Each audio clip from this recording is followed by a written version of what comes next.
bannanga abagenyi bange mwenna abagenyi b'omwana wange Fatima nja kuyogera abagenyi bange mwenna abagenyi baffe mwenna bannange nze nsooka kubawa lulimi abalumanyi n'abatalumanyi mujja kulumanya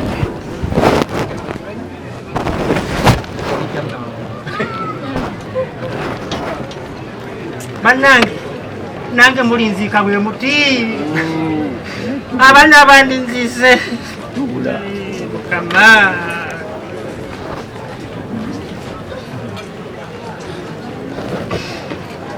abaana abandi nziise bannange abagenyi bange nsanyuse okubalaba abagenyi assalamu alaikum bannange nja kuyogera bannange ngumye bannange bwe ntunula eri yonna bannange nze abandi nziise nebaza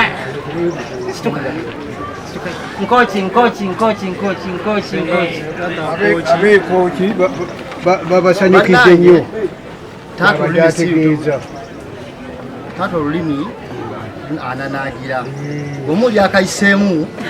naye ng'ali wamu nammwe eryo ssanyu njawuliro gwa bannaye muza kumuzikirako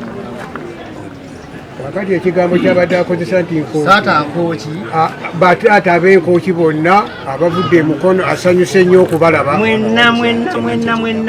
bannange mwenna abavudde bwirudda wonna we muvudde bannange nsanyuse bannange ntunula bwetu bannange abavudde vumba vudde soke abavudde ebisoke mwenna bannange ntebe bannange buli omu gyavudde bannange ekigambo lulimi bannange naye kale bannange mwena asanyusa okubalaba mwenna bannange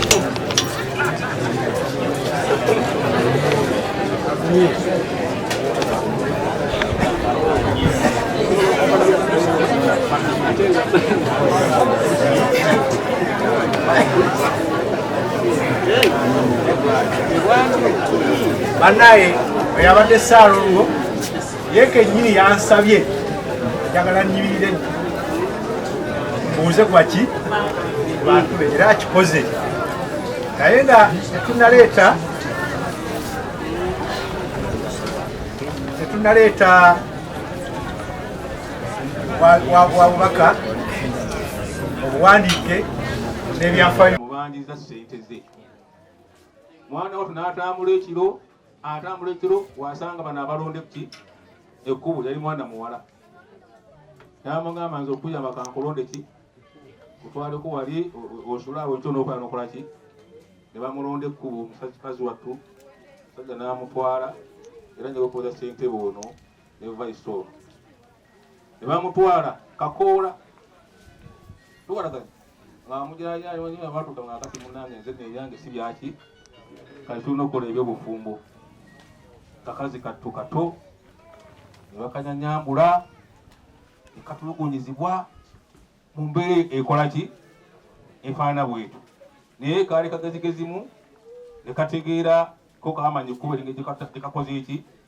bwe baatuka ssaawa 10 n'akafumi nagava mu nnyumba yange tambula okole ki ogende naye ne kamanya nekajja paka mu ofiisi netunoonyereza abantu abo okakale nga tukutte omuvubuka tukutte n'omukazi yali amusa okukola ki okukola ng'akaana kamubanja emyezi 7 takawanga ku ki eyo yembeera abakozesa abantu mubadde mutya oba tusobola kukozesa muntu tomukola ki tomukozesa kati omwana oli amulenzi yamutusa ku kizibu kyaleteeko ebigambo bino muyinza okulaba Batira ono ebyamutuukako kisinga bana biwulira naye ne muffe eno mu Uganda bikola ki gyebiri nammwe mubiraba era nze natuuka nenga nti omwana wange ongamba nti taata ninagala genda kukola bwa house girl muli mpula ddala nga tekikola ki tekinyuma byonna tubulabanga buli kabi konna kakola ki katuddidde alutuuseeko kati Batira tumufiiriddwa abadde akyalina omugaso eri eddunya eno abadde naye ate nakyo Allah kyateeka tajja kufiira ludawa ajagenda akole nakole ki afiireyo okumulakuma ekyo Allah kyekumwana ne bw'ataaligenze era osanga yandikoze eki ebatadde badde kyakukola osanga yaliri n'akola ki n'agenda mu n'akola ki kuba tomanyizibwa wogenda kukola ki Allah iri Mungu ambariki kasiri kwagala okunyakunya abakuze baawe omulangiseko wano bambi bakola bateteekana ekimonina kukulabirira abaana egenda akoleki asigale Mungu watu bakoleki namukume agenda okupapapa nange kale akumalabidde obungi kubanga ndaba nteekateekera okubanga nsambuko ate n'omuntu waffe tali mu mbeera ki nungi tuteekeddwa nakyo okukikonsidalinga mbera tukola ki okukola kulaba nga obuulyawo program egala kusaba tunaba likiinaamu saani yenna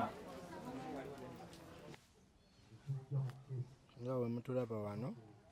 yeno kabuli ya munnaffe Kadama munnaffe gwe bayita Namutebi Fatina wano we bagenda omugalamiza ennyumba ye ey'olubeerera eyava e Uganda ng'agenze kukola naye nga enteekateeka zonna ziizo zawedde beebeno ebijja kwe bagenda omugalamiza ntaana ya fuuti 5.3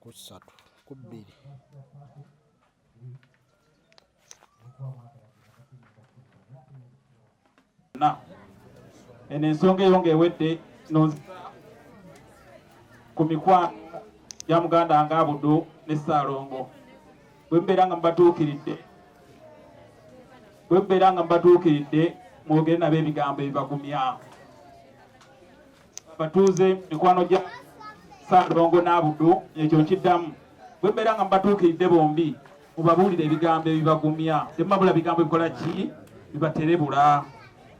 mpozi ekigambo kino kyazze kibaako ebigambo bingi nga buli omu bwatwala mu mbeera ekyo mulina okusooka okukola kwe kutuula kisajja kikulu tutuule tulabe nga ate twesenga famire zaffe nga imaamu nalunda tukawa kiso gemanja gange mituwamirwa baasi mugalu naye nga ngumya bano abaana bato bange kubanga maama waabwe bwe yali afa yabandekera era yensonga nerekereza neŋŋamba nti kagende mbeerewo ku baana bano maama we wataali wayali badde zekambere nga nzija mbeerawo naye mbambalamira ekintu kimu mutya Allah subhanahu wa ta'ala bwana Ssaalongo ne bwana Abudu mutya Allah subhanahu wa ta'ala namwe bujja kukyalumu nga Allah abajjuludde mu mbeera nga buli mu akola ki naffe abaali wano tetumanyi mbeera ki gye tugenda kukola ki kufiiramu ekyo mbalamira ti Allah subhanahu wa ta'ala buli ali wano tomanyi nti onofa mu nfa ki ono mwanti yamanyako nti agenda kufa mu nfa ng'eyo naye ffenna abali wano tusaba Allaho ekitiibwa atutemu zitennungi ya rabbi aterewo abantu batalumirirwa ng'ono omwana balumiriddwa so Allah subhanahu wa ta'ala yazze wano Allah ekitiibwa mwemu empeera kubanga ffenna kyesuubira nti empeera na kuyunga Luganda kyekituleese wano sala buli azze wano Allah subhanahu wa ta'ala amukubira abaana obuli awo abali mu nsi z'ebweru nga naffe tuli abamu ku abo abalina abaana bali mu nsi z'ebweru sabayi Allah batukuumire abawe bakama baabwe nga balungi so Allah subhanahu wa ta'ala naffe abali wano atuwa abakulembeze nga balungi nga batulumirirwa so mukama ng'ebale nnyo ebalire ddala assalamu alaikum wa rahmatullahi wa barakatuh kwebaziza Allahu akbar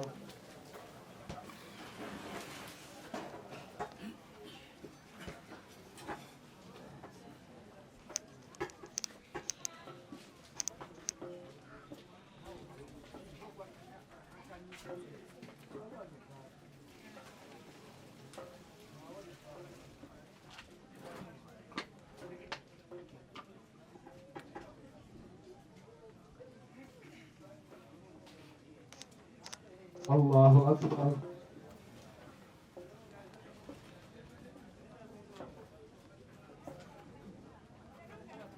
سمع الله لمن حمده الله أكبر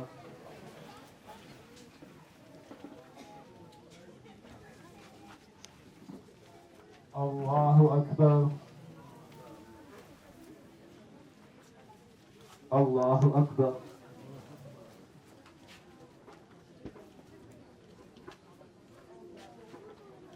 الله أكبر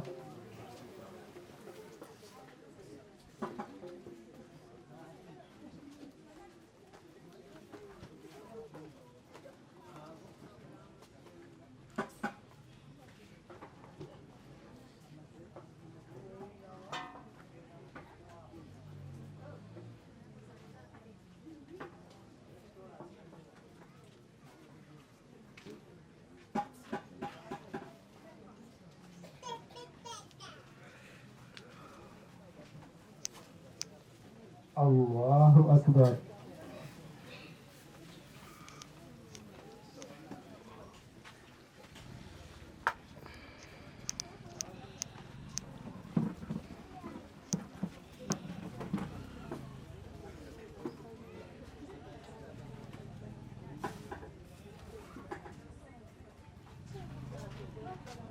الله أكبر